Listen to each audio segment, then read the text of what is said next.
الحمد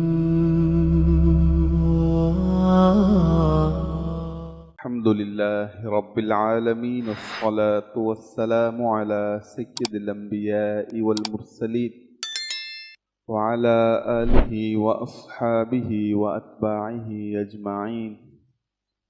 أما بعد، فأعوذ بالله من الشيطان الرجيم. بسم الله الرحمن الرحيم. وعن ابن عمر رضي الله تعالى عنهما قال: قال رسول الله صلى الله عليه وسلم: بني الإسلام على خمس: شهادة لا إله إلا الله وأن محمدا عبده ورسوله وإقام الصلاة وإيتاء الزكاة والحج وصوم رمضان. متفق علیہ. حضرت عبداللہ بن عمر رضی اللہ تعالی عنہ فرماتے ہیں، رسول اللہ صلی اللہ علیہ وسلم نے ارشاد فرمایا، اسلام کی عمارت 5 بنیادوں پر کھڑی ہوئی ہے. اس بات کی گواہی دینا کہ اللہ کے سوا کوئی معبود نہیں، اور اس بات کی گواہی دینا کہ محمد مصطفیٰ صلی اللہ علیہ وسلم اللہ کے بندے اور رسول ہیں، اور نماز کا قائم کرنا اور زکوٰۃ کا ادا کرنا اور حج فرض ہو تو ادا کرنا اور رمضان کا روزہ رکھنا. اس حدیث کو روایت کرنے والے ہیں حضرت عبداللہ بن عمر رضی اللہ تعالی عنہ. حضرت عبداللہ بن عمر بہت ہی بڑے درجے کے صحابہ میں سے ہیں، اور ان کا سب سے بڑا تعارف یہ ہے کہ یہ حضرت عمر رضی اللہ تعالی عنہ کے بیٹے ہیں. حضرت عمر رضی اللہ تعالی عنہ جب ایمان لائے تو ان کا بیٹا بھی ان کے ساتھ ایمان لایا، اور ان کی پیدائش ہوئی ہے تقریباً رسول اللہ صلی اللہ علیہ وسلم کے نبوت ملنے سے 1 سال پہلے. یعنی آپ علیہ الصلاۃ والسلام جب 39 سال کے تھے تو حضرت عبداللہ بن عمر پیدا ہوئے، اور پھر انہوں نے ہجرت بھی اپنے والد گرامی حضرت عمر کے ساتھ کی، اور پھر بقیہ پوری زندگی مدینے میں ہی گزاری. اور پھر ان کی مثال دی جاتی ہے علم و فضل کے حوالے سے. صحابہ میں جن چند صحابہ کو علمی اعتبار سے بڑا مقام مرتبہ حاصل تھا، ان میں سے ایک عبداللہ بن عمر تھے، اور پھر رسول اللہ صلی اللہ علیہ وسلم کے ساتھ محبت کا عجیب تعلق تھا ان کا. آپ علیہ الصلاۃ والسلام کا جب انتقال ہوا تو پھر اس کے بعد جب کبھی کسی مجلس میں رسول اللہ کا تذکرہ ہوتا، یہ زار و قطار رونے لگ جاتے. اور پھر اسی طریقے سے غزوہ خیبر میں بھی یہ شریک رہے، اور اس کے بعد سن 74 ہجری میں ان کی وفات ہوتی ہے، اور مدینے میں ہی ان کو دفن کر دیا جاتا ہے. تو یہ بہت ہی عظیم المرتبت صحابی اس حدیث کو روایت کرنے والے ہیں، اور ان سے روایات ویسے بھی بڑی کثیر تعداد میں ہیں. چونکہ ان کے شاگردوں کی بھی بڑی تعداد ہے، تو اس حوالے سے بہت کثرت کے ساتھ روایتیں ان کی نقل کی جاتی ہیں. حضرت عبداللہ بن عمر فرماتے ہیں، رسول اللہ صلی اللہ علیہ وسلم نے فرمایا، بنی الاسلام علی 5: اسلام کی بنیاد 5 ارکان پر رکھی گئی ہے. اس حدیث کا تعارف اس حیثیت سے بھی کیا جاتا ہے کہ اس حدیث میں دین کے 5 ارکان کا ذکر ہے. دین کے 5 ارکان کا بہت ہی جامع اور مختصر تعارف ہے اس حدیث میں۔ اور دین کے ارکان جن کو دین کے لیے شرط کہا جا سکتا ہے، ان کا مطلب یہ ہے کہ جیسا کہ میں نے پچھلے درس میں بھی یہ عرض کیا کہ ایمان ایک ایسی چیز ہے جس کا تعلق انسانی دل کے ساتھ ہے، قلب کے ساتھ ہے۔ ایمانی جذبات کبھی نظر نہیں آتے۔ کس میں کتنا ایمان پایا جاتا ہے، اس بات کو ناپنے کا، تولنے کا کوئی پیمانہ نہیں کسی کے پاس۔ تو اسی لیے شریعت نے کچھ ایسے ارکان متعین کر دیے کہ جن کے نتیجے میں اس بات کا پتہ لگایا جا سکتا ہے کہ کون مسلمان ہے اور کون مسلمان نہیں ہے۔ اور یہ جتنے ارکان ہیں، ان سب کا تعلق انسان کی ظاہری زندگی سے ہے، نظر آ جانے والے اعمال سے ہے۔ تو فرمایا کہ جو ان ارکان کو کر رہا ہے وہ مسلمان ہے، جو ان ارکان کو نہیں کر رہا وہ مسلمان نہیں ہے یا اپنے مسلمان ہونے میں کمزور ہے۔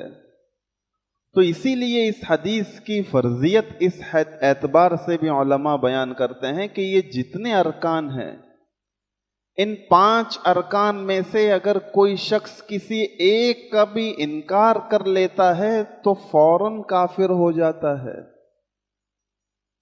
یعنی اتنی زیادہ اہمیت ہے ان کی۔ آپ دیکھیں، ایک شخص نماز نہیں پڑھتا تو وہ گناہ کبیرہ کا مرتکب ہے، لیکن ایک شخص کہتا ہے کہ میں نماز ہی نہیں مانتا تو وہ فوراً کافر ہو جاتا ہے۔ آپ دیکھیں، حضرت سیدنا ابو بکر صدیق رضی اللہ تعالیٰ عنہ اپنے دور خلافت میں چند بڑے بڑے کام انہوں نے کیے۔ ایک بہت بڑا کارنامہ ان کا یہ سمجھا جاتا ہے کہ انہوں نے رسول اللہ صلی اللہ علیہ وسلم کی وفات کے موقع پر امت جو بھٹک چکی تھی اس کو جمع کر دیا، اور یہ جیسے ان کا ہی کمال تھا، کوئی دوسرا ایسا نہیں کر سکتا تھا۔ اور دوسرا ان کا کمال یہ سمجھا جاتا ہے کہ انہوں نے رسول اللہ صلی اللہ علیہ وسلم کی وصیت اور خواہش پر عمل کرتے ہوئے حضرت اسامہ بن زید کے لشکر کو فوراً جہاد میں روانہ کر دیا۔ وہ لشکر جانے والا تھا، لیکن وفات رسول آپ علیہ السلام کی طبیعت کی ناسازی کا سن کر پھر آ گیا۔ لیکن آپ علیہ السلام کی وفات کے بعد فوراً وہ لشکر صدیق اکبر دوبارہ بھیج دیتے ہیں کہ رسول اللہ کے فرمان کو جاری کیا جا سکے۔ تیسرا بڑا کارنامہ ان کا یہ سمجھا جاتا ہے کہ انہوں نے اپنے دور میں کچھ ایسے لوگ پیدا ہو گئے جو زکوٰۃ کے منکرین میں سے تھے۔ یعنی ایک تو وہ طبقہ ہوتا ہے جو زکوٰۃ نہیں دیتا، لیکن ایک ایسا طبقہ پیدا ہو گیا تھا جس نے زکوٰۃ کا انکار کر دیا تھا کہ ہم زکوٰۃ دیں گے ہی نہیں، مانتے ہی نہیں ہم زکوٰۃ۔ تو ان کے خلاف جہاد کرنے کے لیے چلے گئے اور اس فتنے کو بروقت دبا دیا۔ تو اس کی بہت بڑی وجہ یہی بنی کہ وہ دین کے ایک بہت بڑے رکن کے مخالف تھے۔ یعنی آپ اندازہ لگا لیں ارکان کا، یعنی ان 5 ارکان میں سے ایک زکوٰۃ ہے، اس کا انکار کرنے والے لوگ تھے، تو ان کے ساتھ جہاد کے لیے نکل گئے۔ تو ان 5 ارکان سے دین کی فرضیت وابستہ ہے۔ جو ان 5 میں سے کسی ایک کا بھی انکار کرے گا وہ فوراً دائرہ اسلام سے خارج ہو جائے گا۔ اور پھر رسول اللہ صلی اللہ علیہ وسلم اس حدیث کو ایک خوبصورت مثال سے بیان کر رہے ہیں۔ آپ نے مثال یہ بیان کی، بنی الاسلام علی 5، اسلام کی عمارت 5 ستونوں پر بنی ہوئی ہے۔ اسلام ایک عمارت ہے، اسلام ایک چھت ہے، اور اس چھت کے 5 ستون ہیں، وہ 5 ستون اس چھت کے برقرار رہنے کے لیے کافی ہیں۔ اگر ان میں سے کوئی ایک ستون بھی گر جاتا ہے، کمزور پڑ جاتا ہے، تو پوری چھت گر جاتی ہے۔ تو بالکل ایسی ہی مثال ہے اس شخص کی جو اپنے آپ کو مسلمان تو کہے لیکن ان 5 میں سے کسی رکن میں سستی کرے، اس کو انجام نہ دے، تو فرمایا وہ گویا اسلام کی چھت کو، اسلام کی عمارت کو گرا رہا ہے۔ جب یہ عمارت ہی گر جائے گی تو اسلام نہیں بچے گا، اسلام کا نام بچ جائے گا، رسماً مسلمان کہلوانا بچ جائے گا، لیکن حقیقتاً وہ مسلمان نہیں رہے گا جب ان ستونوں کی حفاظت کا اہتمام نہیں کرے گا۔ تو اسی وجہ سے حضرت حسن بصری رحمۃ اللہ علیہ کے بارے میں آتا ہے کہ وہ اپنے زمانے میں ایک مرتبہ کسی جنازے میں تشریف لے گئے اور وہاں جنازے میں ان کی ملاقات ہوئی اس دور کے بہت بڑے شاعر فرزدق سے۔ اب جب فرزدق سے ان کی ملاقات ہوتی ہے تو حضرت حسن بصری رحمۃ اللہ علیہ ان سے پوچھتے ہیں کہ تم نے قیامت کے لیے کیا تیاری کر رکھی ہے؟ قیامت کے لیے کیا کچھ تیاری کر رکھی ہے تم نے؟ تو وہ جواب میں کہتا ہے کہ الحمدللہ میں کلمہ پڑھتا ہوں، میں مسلمان ہوں۔ اب اس حدیث کے مطابق زبان سے کلمہ پڑھنا یہ دین کا ایک رکن ہے، لیکن 4 رکن اور بھی ہیں، نماز پڑھنا، زکوٰۃ دینا، روزہ رکھنا، حج کرنا۔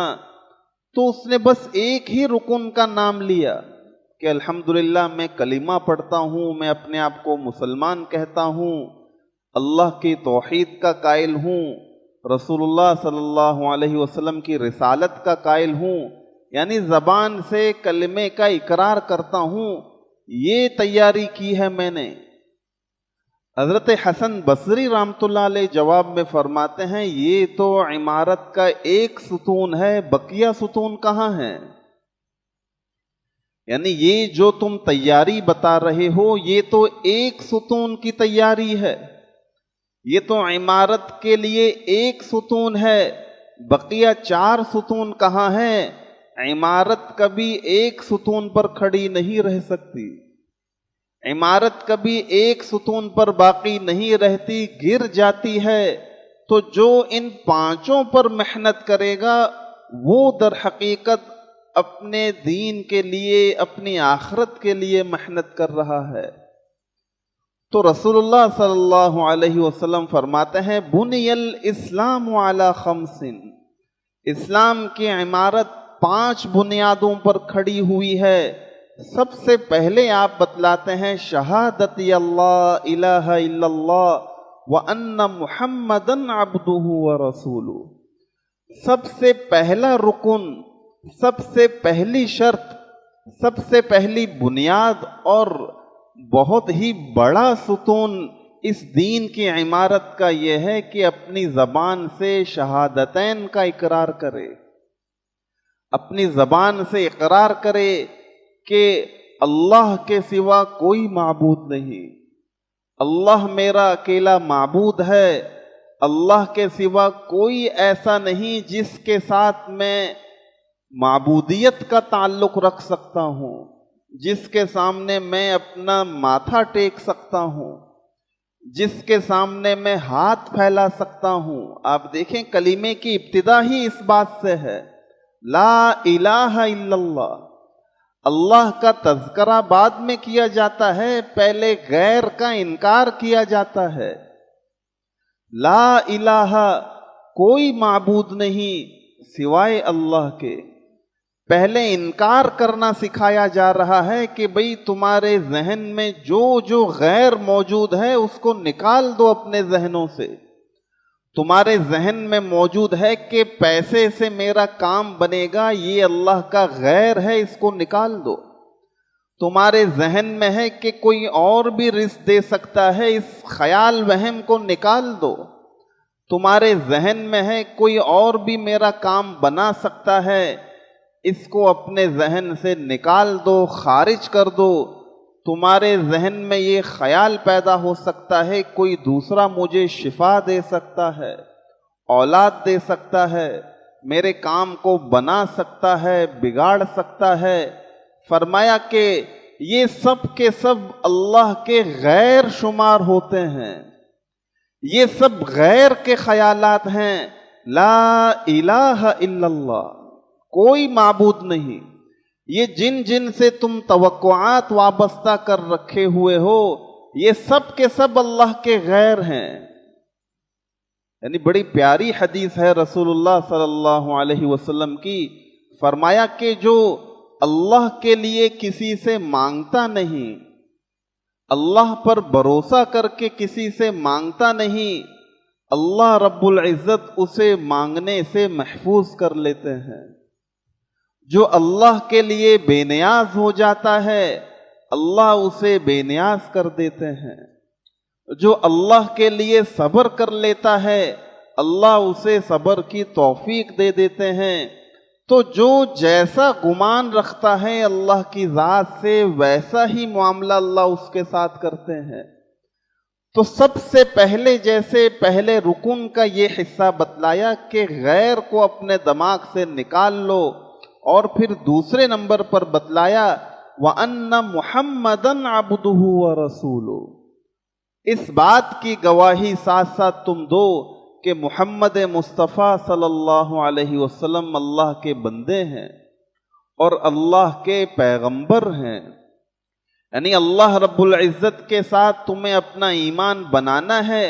اب اس ایمان کے مطابق تمہیں زندگی کیسے گزارنی ہے، اس کے لیے اللہ کے رسول کو دیکھو، اس کے لیے اللہ کے رسول کی سیرت کو دیکھو، ان کے عادات و اطوار کو دیکھو، ان کا طرز زندگی دیکھو۔ یہ تمہارے لیے جیسے اس عقیدے عمل کے مطابق کرنے کا آسان طریقہ ہے۔ بھئی ایمان میرے اندر پیدا ہو چکا، اللہ کے حوالے سے میں نے اپنا ذہن بنا لیا، اب مجھے آگے کیا کرنا ہے؟ فرمایا رسول اللہ کی اتباع کرو، رسول اللہ کے نقش قدم پر چلو، رسول اللہ کی سنتوں کو ڈھونڈ ڈھونڈ کر ان پر عمل کرو۔ آپ دیکھیں کتنی ایسی بے شمار کتابیں ہیں جس میں رسول اللہ صلی اللہ علیہ وسلم کی سنتوں کو بڑی تفصیل سے جمع کیا گیا ہے۔ علیکم بسنتی بڑی پیاری کتاب ہے۔ اور پھر ایک عالم نے کتاب لکھی ہے سنت حبیب صلی اللہ علیہ وسلم کے نام سے، اور پھر جتنی بھی سنتیں ہیں رسول اللہ کی سب اس میں جمع کر دی ہیں۔ تو ان کتابوں کو پڑھ کر علماء سے سیکھ سیکھ کر ان کو اپنی زندگی کا حصہ بناتے رہنا، فرمایا کہ یہ دین کا ایک ستون مکمل ہو گیا۔ اب جب اللہ کے حوالے سے توحید تمہارے دل میں بیٹھ گئی، رسول اللہ کی رسالت کا نظریہ تم نے سمجھ لیا، اب دوسرا کام یہ ہے وَإِقَامِ الصَّلَاةِ، دین کا دوسرا بڑا ستون یہ ہے کہ نماز کو قائم کرنا شروع کر دو۔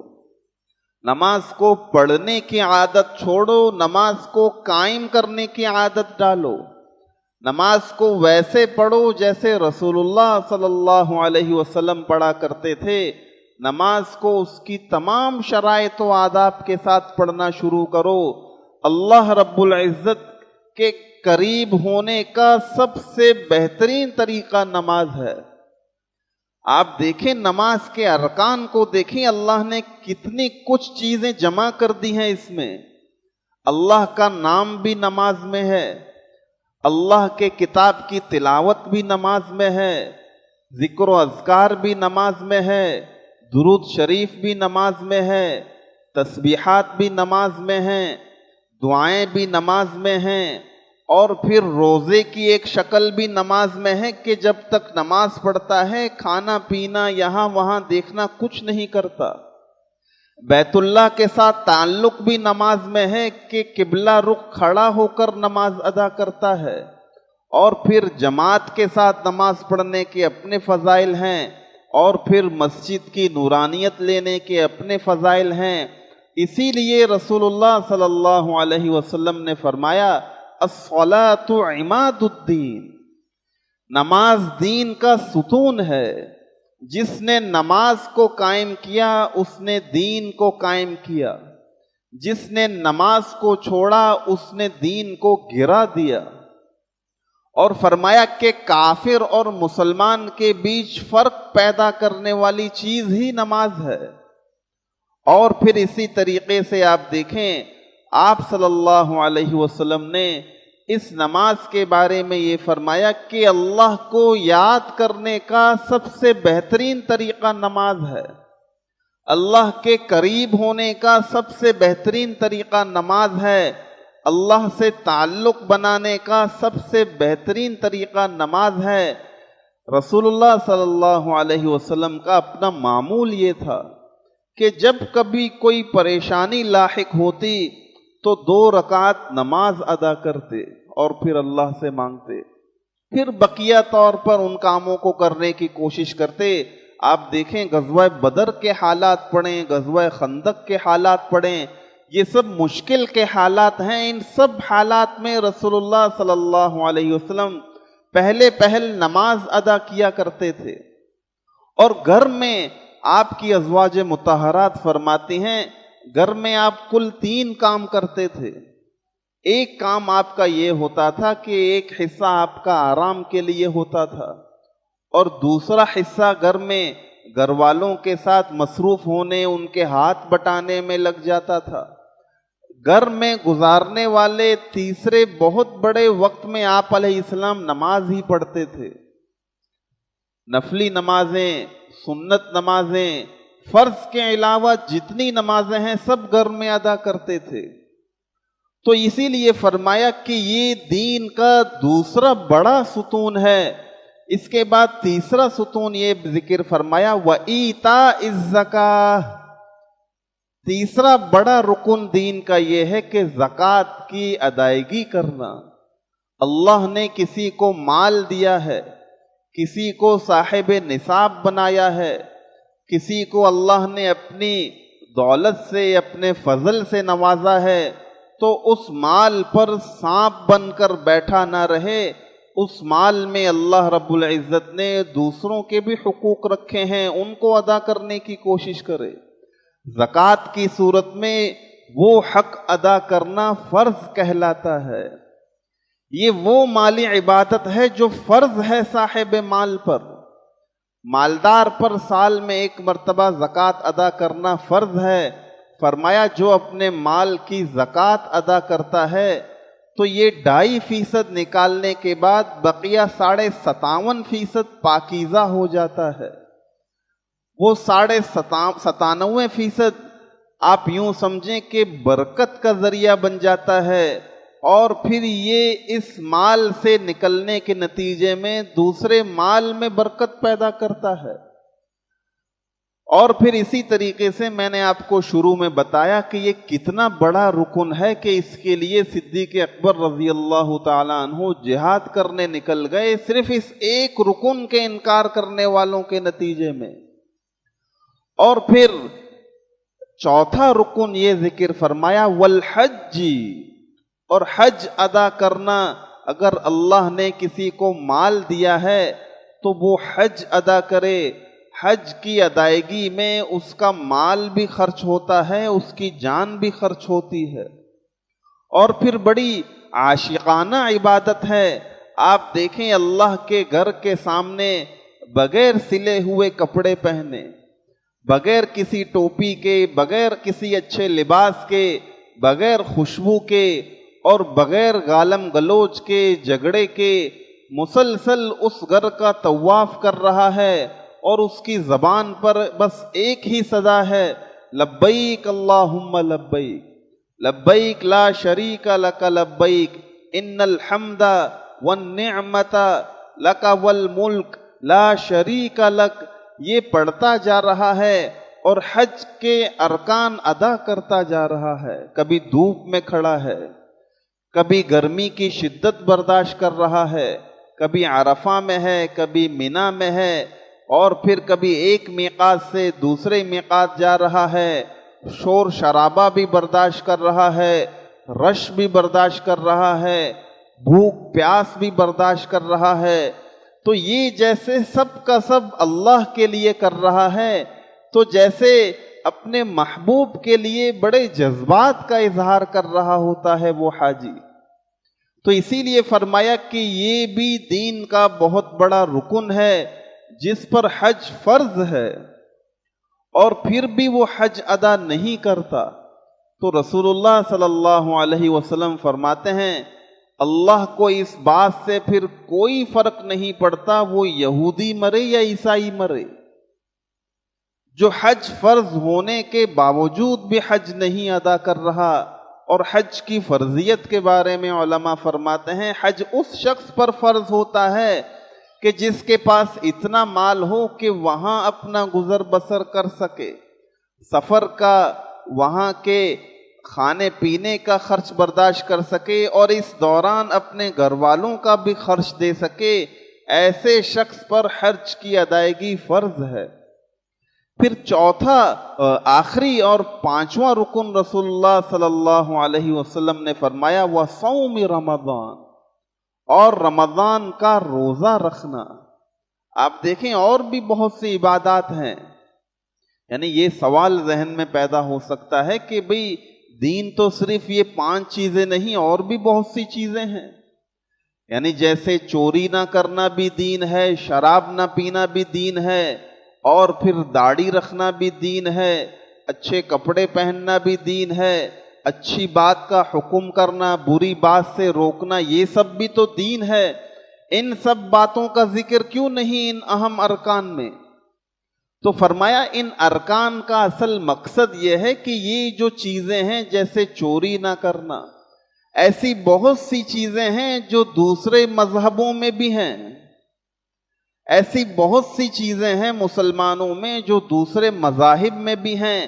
آپ مثال لیں جیسے چوری کرنا، یہ سب مذاہب اس کو غلط سمجھتے ہیں، شراب پینا سب اس کو غلط سمجھتے ہیں، اور پھر اسی طریقے سے آپ سمجھیں کہ داڑھی رکھنا، آپ دیکھیں ایسے بہت سے مذاہب ہیں جن میں داڑھی رکھی جاتی ہے، جیسے سکھ داڑھی رکھنا لازمی سمجھتے ہیں۔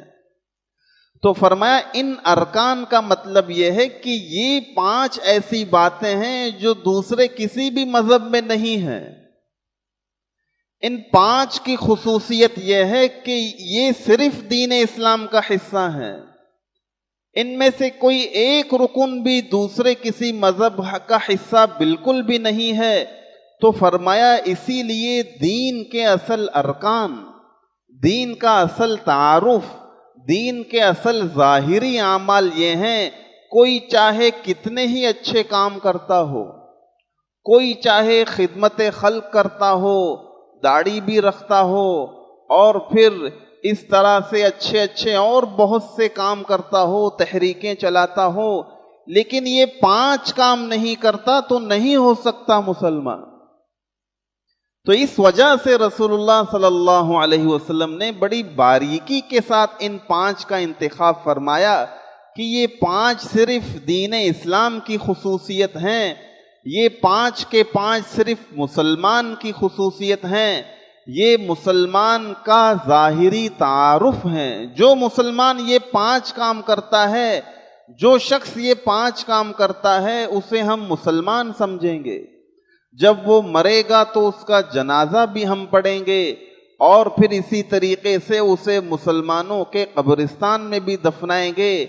یہ 5 کام نہیں کرتا تو مسلمان نہیں ہو سکتا، پھر چاہے دوسرے کتنے ہی اچھے کام کیوں نہ کرتا ہو۔